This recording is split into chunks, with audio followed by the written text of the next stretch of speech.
Hello, I'm Mantastic and Fantastic, and today I'm going to talk about version 21.1 update along with some various new evolutions and upgrades which have just gone live in North America. So, version 21.1 brings us login stamps, which is basically extra rewards for simply logging into the game. I'm going to presume you are doing that already, so just keep logging in and you'll get bonus rewards. Yay! Next is a new awoken skill called Enhanced Stats. It increases all the stats for this ally. This tells me absolutely no information. It'd be nice to know what percentage this was. I think it's 50%. I did it on one of my cards. It looks like it's 50%. And when you think about it, 50% is actually quite a large stat increase because that can add a significant amount of health along with an attack and recovery value. So it may not be a bad option for certain cards who have access to this awakening. 4-player mode now has active skills tied to your avatar, which I guess is interesting, along with new avatars. Problem is, I found 4-player to not be that fun overall. That's just my personal opinion. And the fact that it needs a zillion plays and no one seems to be playing makes it very hard to actually advance, except for when it first came out like a month or so ago, I feel. Either way, there are some quality of life updates to check the monster pool, and you can see things with more information, I guess, like a better breakdown. Cool. Either way, the monster search feature within the game itself has been updated or improved. There are more options available, which is nice, and it is something at least that we can use to potentially look up some stuff. What I usually end up doing is I press the filter button, and from there I will simply filter the awakenings I'm looking for, and it can show me, especially for weapon assists, all the cards with those particular awakenings, and maybe I have the other forms of them and I can possibly evolve with them. That's kind of what I've been using this tool for mostly, just to see if like maybe I have this card or not that could possibly have this set of awakenings. But it's nice to have more features and more sorting options. Speaking of sorting options, we have ability to sort our change orb skins and change background music more easily. Basically, you can like now search up particular names such as like Egyptian to pull up the Egyptian 2 god orbs and that sort of idea. Just better quality of life in that regards. And then new evolutions and upgrades, including the fact that latent awakenings like Jammer and Poison Surge Resist now also have an effect like Skyfall Foresight. Okay, that's kind of interesting to have. Like, I'm just double checking that right now in game. I was about to glance over that.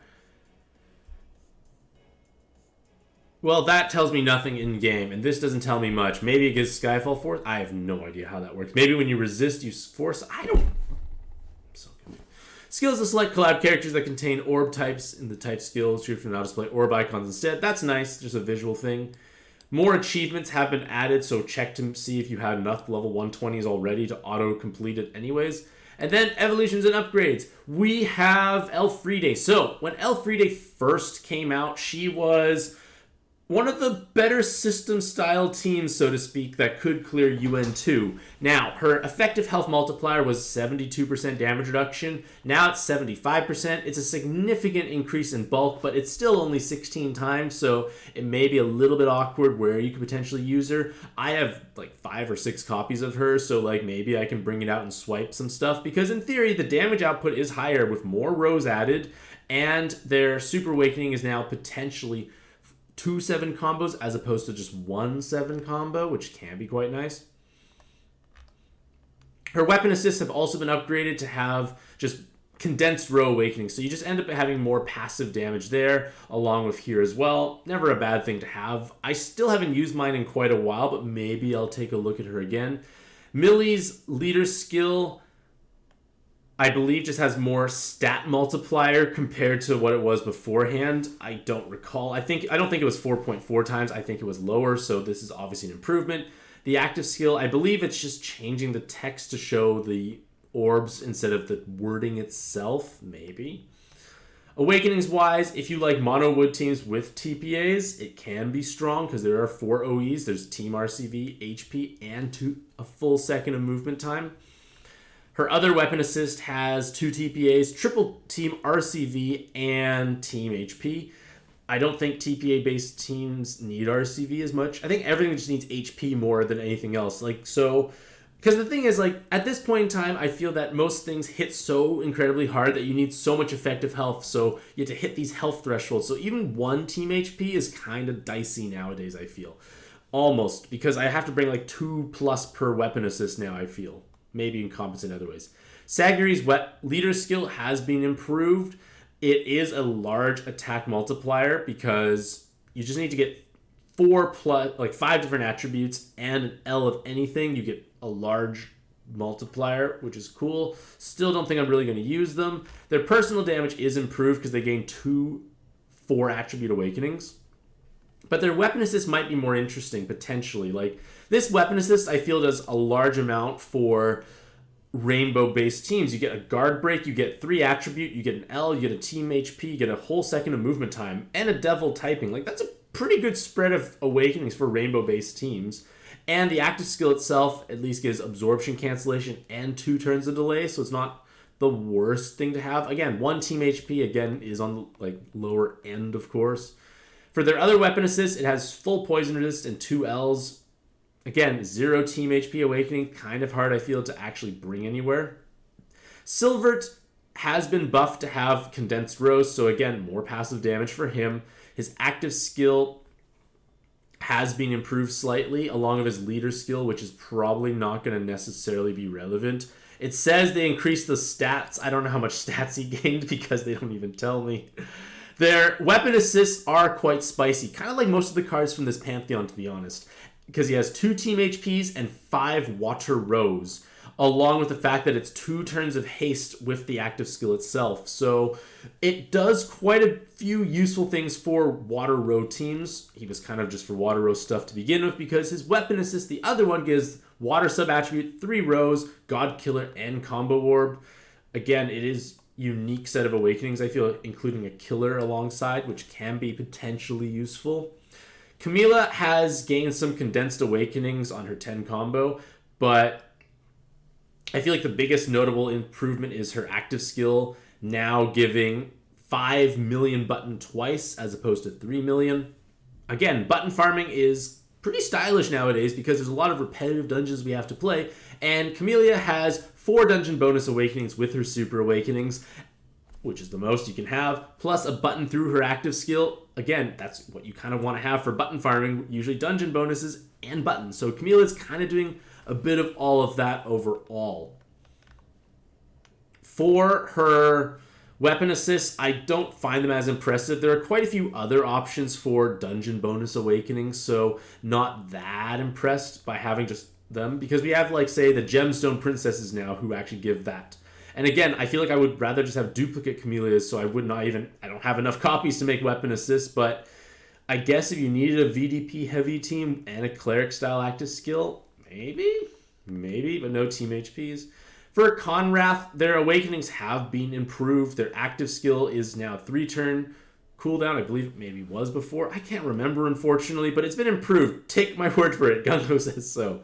Their weapon assist has, I believe, now an extra half second of movement time. I remember it always had cloud and tape resist, so I'm not quite sure what was added, but it's a nice weapon assist. There's not many options that come with both cloud and tape. I know there's no team HP, but that is a unique combination for the most part.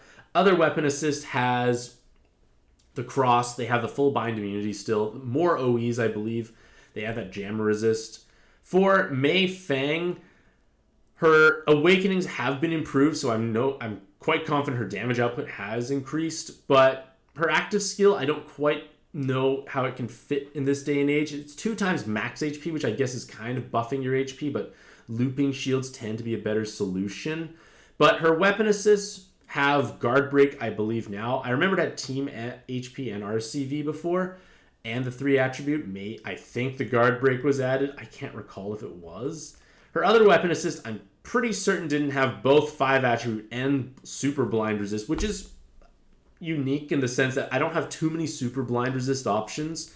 Like 100% of any like blind, jammer, and poison are still not that common, I feel. So they are potentially ways you can overcome those mechanics and then find ways to kind of compensate for the HP.